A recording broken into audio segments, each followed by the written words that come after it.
Sadhguru, this morning, those accused in the recent Hyderabad rape and murder case, they were shot dead by the police in an encounter. As a woman, I am quite disturbed with this series of events. But at the same time, I feel justice is served. Sadhguru, do you also feel that they got what they deserved?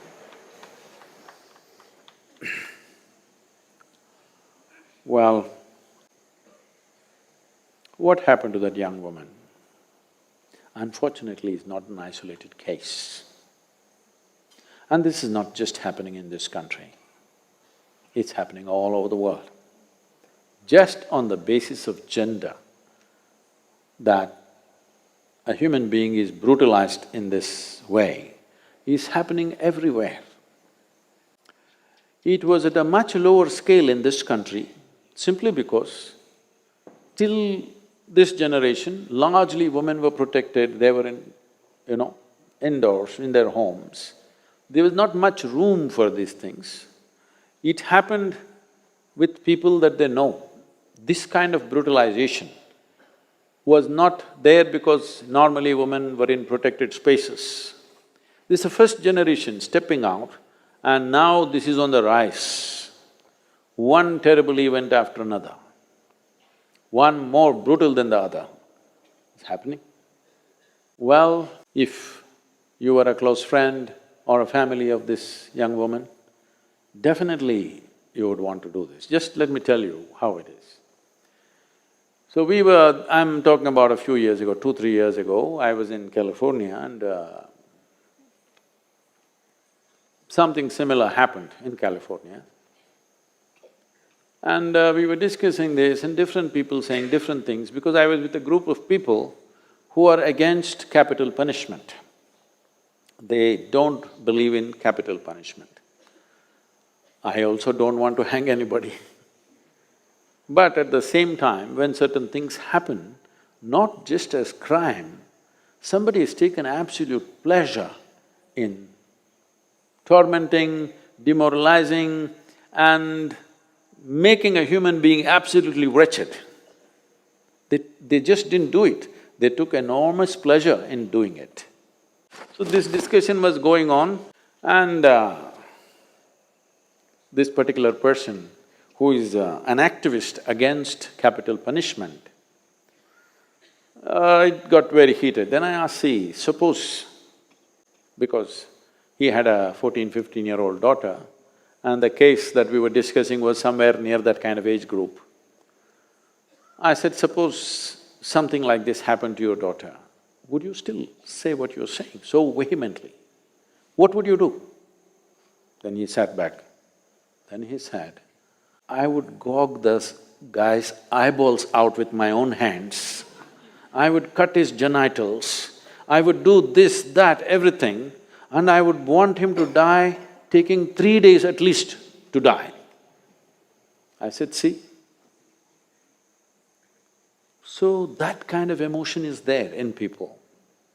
Now the killing by the police, if you go this way, you will not have a civilized nation left. If the police and the judiciary start acting upon families' emotion or people's emotions, then there will be no rule of law at all. In the process of building a civilized nation or a society, rule of law is not always justice. Rule of law is not justice. Rule of law prevents a whole lot of things that could happen. Well, right now you must understand this, the rule of law is like this. Suppose you have an automobile, you have a motorcycle, and this guy comes and rides it away and he hides it in his house. So you gather a group of 5 people, go there, thrash him and take your motorcycle and come back. Now you will go to jail. This is the rule of law. Because you're supposed to go and complain to the police. So this looks so totally unjust, but if we give up the rule of law, then jungle will come into the town, okay? So whether the police shoot or the crowd lynched him, what is the big difference? Actually, crowd is standing in front of the police station and demanding, hand those guys over to us, we will take care of them. They would have lynched them. Well, in the parliament, people are saying, let's lynch them. Parliament. Well, this is the emotion when you see the wretched thing that they have done. No question about it. Not that we have any sympathies for them, but if you give up the rule of law and start doing these things, how do you know? How do you know? This is the most unpopular thing to say, you will get me into trouble, but let me say it. How do you know? Suppose I am the police person and today there's a huge pressure in the town that this has happened. What do? The first 4 guys who are sitting here pick them up and say, these are the guys. And if I wait for 2 days, these guys are going to speak. So best thing is shoot them or hang them in the prison and say they committed suicide. That's it, case closed, my job is done, I get a medal. I'm saying there are many loopholes to this kind of things. So once you go into that region, then there is no control. Right now, the nation's emotion is such that the right thing has been done to these 4 people. Well, I don't want to go into the details of it could be anything, but at the same time, in the cover of darkness, if these 4 people had escaped, then what would the nation say? Then every one of us would be saying, these police are so incompetent, they are no good for anything, they are probably cahoots with them, maybe the policeman also raped that girl, all kinds of things would come out. Journalism would go loose on everything. So there are many aspects to it, it's a terribly sensitive matter. But should we move towards going for quick justice?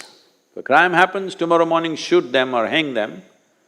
Well, if you bring back the kangaroo courts, then you will be taking a backward step in our efforts to civilize this world. Don't think the world is civilized, okay? You have to constantly, in every generation, move them towards civilization, constantly. Otherwise, they will go backwards with these emotions. When something that's precious to me has been lost, then I will say, let's break the law and do this, because it hurts me so much. So, it's a very unfortunate scene. It is not for you or me to take sides, which is right, which is wrong. This is the unfortunate reality, but I would say largely this is a consequence of inordinately slow judicial process. That everybody knows if you go to the court, it is going to take 10 years. If my daughter is raped, do I want to wait for 10 years? Definitely not. Right now, the other parents of the another brutal rape and murder of Nirbhaya in Delhi, those parents are saying, this is a good thing that happened, I want the same thing to happen to the perpetrators who did the same thing to my daughter. Why? After 7 years, they're still not hung. The sentence has been given, but appeal after appeal, they will go to a higher court and a higher court. His whole life he will spend in the prison and we are paying taxes for him. Yes, we are. When somebody as level-headed, when someone who is as balanced and level-headed as Anand Mahindra says, I will volunteer to be a hangman, because they're saying there's no hangman. Because everybody said no capital punishment, so hangmen have been fired, no hangman. So even if you give a sentence, nobody to pull the rope. When somebody like Anand Mahindra, who is a very level-headed and astute businessman, when he says, I will volunteer, you must understand that justice is too bloody slow, too slow, inhumanly slow. If we don't do something about this will become the norm. It's picked up momentum. Country's emotion is with the police, which is not a good thing. Long term, this is not a good thing for the country.